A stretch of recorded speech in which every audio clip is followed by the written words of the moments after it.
ಇಲ್ಲ ಮಾವ, ನಿಂದು ಸುಮಾರಾಗದೆ. ಡ್ಯಾನ್ಸು ಡ್ಯಾನ್ಸು ಬಲ್ಲ ಮಾವ ನಾನು.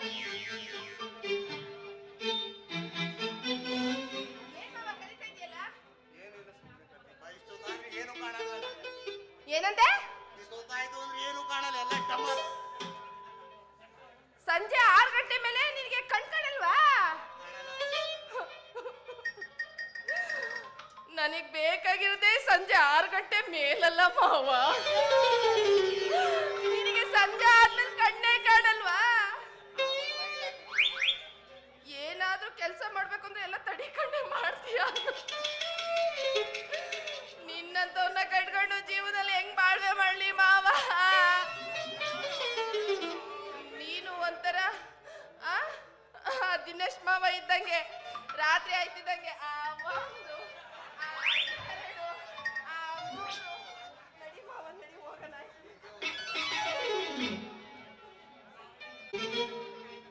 ರೀ, ನಮ್ಮ ಮಗಳ ಜೀವನ ಈ ರೀತಿ ಆಗುತ್ತೆ ಅಂತ ನಾನು ಮನ್ಸಲ್ಲೂ ತಿಳ್ಕೊಂಡಿರ್ಲಿಲ್ಲ. ನಮ್ಮನ್ನ ಅದೃಷ್ಟ ನಮ್ಮ ಮೇಲಿರೋ ಕೋಪನ ನಮ್ಮ ಮಗಳ ಮೇಲೆ ತೀರ್ಸ್ಕೊಂಡ್ಲನ್ರಿ. ನನ್ನ ಮಗಳ ಬಾಳ್ನೆ ನರ್ಕ ಮಾಡ್ಬಿಟ್ಟ. ಅವ್ರಿಗೆ ಆ ದೇವ್ರು ಒಳ್ಳೇದ್ ಮಾಡಲ್ಲ, ಒಳ್ಳೇದೇ ಮಾಡಲ್ಲ. ಒಳ್ಳೇದಾಗುತ್ತೋ ಕೆಟ್ಟದ್ದಾಗುತ್ತೋ, ಆದ್ರೆ ನನ್ನ ಮಗಳು ಬಾಳು ನರಕ ಆಯ್ತಲ್ಲ ಅನ್ನೋದೇ ನನಗೆ ಯೋಚನೆ.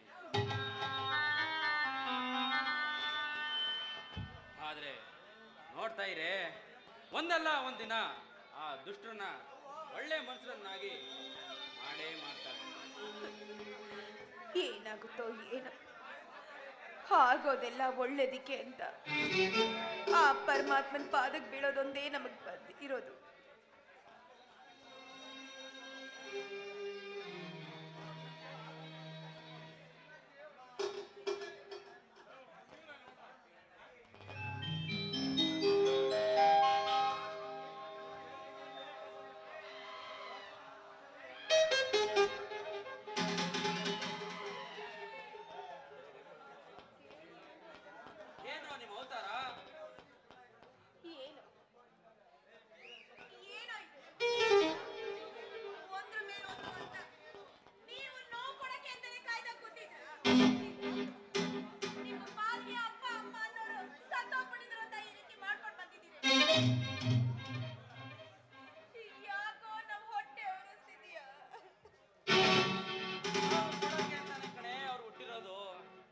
ಅನುಭವಿಸೋಕೆ ಅಂತಾನೆ ನಾವಿರೋದು.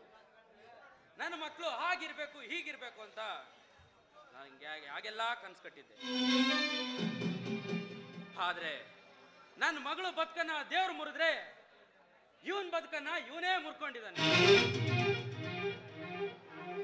ಅಪ್ಪ ತಪ್ಪಾಗಿದೆ ನಿಜ. ಏನು ಕೈತ ಅನ್ನೋದ ತಿಳ್ಕೊಂಡು ಮಾತಾಡಿ.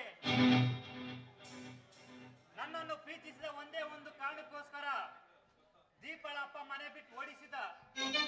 ಈಗ ಯಾರಪ್ಪ ದಿಕ್ಕು? ನಾನಾಗ್ಬೇಕು ತಾನೆ. ನಿಮ್ ದೃಷ್ಟಿಯಲ್ಲಿ ತಪ್ಪಾಗಿದ್ರೆ ನನ್ನ ಕ್ಷಮಿಸ್ಬಿಡಪ್ಪ. ಹೌದು ಮಾವ, ನೀವೇ ನಮಗೆ ಆಶ್ರಯ ಕೊಡದೆ ಹೋದ್ರೆ ನಾವೆಲ್ಲಿ ಹೋಗಕ್ಕಾಗುತ್ತೆ ಹೇಳಿ? ದಯವಿಟ್ಟು ನಮ್ಮನ್ನ ಕ್ಷಮಿಸ್ಬಿಡಿ. ಹಾದುದೆಲ್ಲ ಆದ್ಮೇಲೆ ಇನ್ನೇನೇ ಉಳಿದಿದೆ? ಆರತಿ ಮಾಡಿ ಒಳಗಡೆ ಕರ್ಕೊ. ಅಪ್ಪ, ನಿಮ್ ಮನ್ಸು ಇಷ್ಟು ಬೇಗ ಕರ್ಗುತ್ತೆ ಅಂತ ನಾನು ಅನ್ಕೊಂಡಿರ್ಲಿಲ್ಲಪ್ಪ. ನನ್ನ ಪಾಲನ್ ದೇವರು ಅಪ್ಪ, ಪಾಲನ್ ದೇವರು. ಅವ್ರ ದೇವರಾಗಿರೋದಕ್ಕೆ ಕಣು ಈ ಸಂಸಾರದಲ್ಲಿ ನಿಮ್ಮಮ್ಮ ಇನ್ನೂ ಬದುಕಿರೋದು. ನೋಡಮ್ಮ ದೀಪ, ನೀನು ಯಾರ ಮಗಳು? ಆ ಉಗ್ರಪ್ಪನ ಮಗಳು. ನಿಮ್ಮಪ್ಪ ನಿಮ್ಮ ಅಣ್ಣನಲ್ಲಿರೋ ಗುಣ ನಿನ್ನಲ್ಲಿಲ್ಲ ಅಂತ ತಿಳ್ಕೊಂಡಿದ್ದೀನಿ. ನಿಮ್ಮ ಅತ್ತೆಗೆ ಮೊದ್ಲೇ ಹುಷಾರಿಲ್ಲ.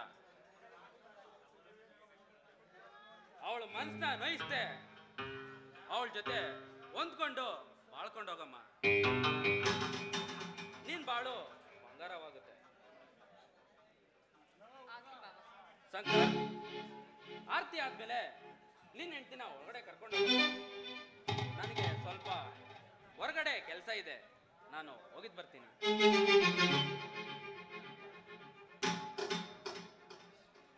ಅತ್ತೆ ಮಾವ ಒಳಗಡೆ ಹೋಗ್ತಾ ಇದ್ದೀರಾ? ಹೋಗಿ. ನಿಮ್ಮ ಬಾಳನ್ನ ಕಣ್ಣಿನಲ್ಲಿ ಕೈ ತೊಳೆಸೋದಂತಾನೆ ಈ ಭೂಮಿ ಮೇಲೆ ನಾನ್ ಹುಟ್ಟಿರೋದು. ಈ ಸಂಸಾರ ಬಂಧನ ಬೇಡವೇ ಬೇಡ ಅನ್ನೋಗ್ ಮಾಡ್ಲಿಲ್ಲ ಅಂದ್ರೆ ನಾನು ಉಗ್ರ ಬ್ರಹ್ಮಗಳು ದೀಪನೇ ಅಲ್ಲ.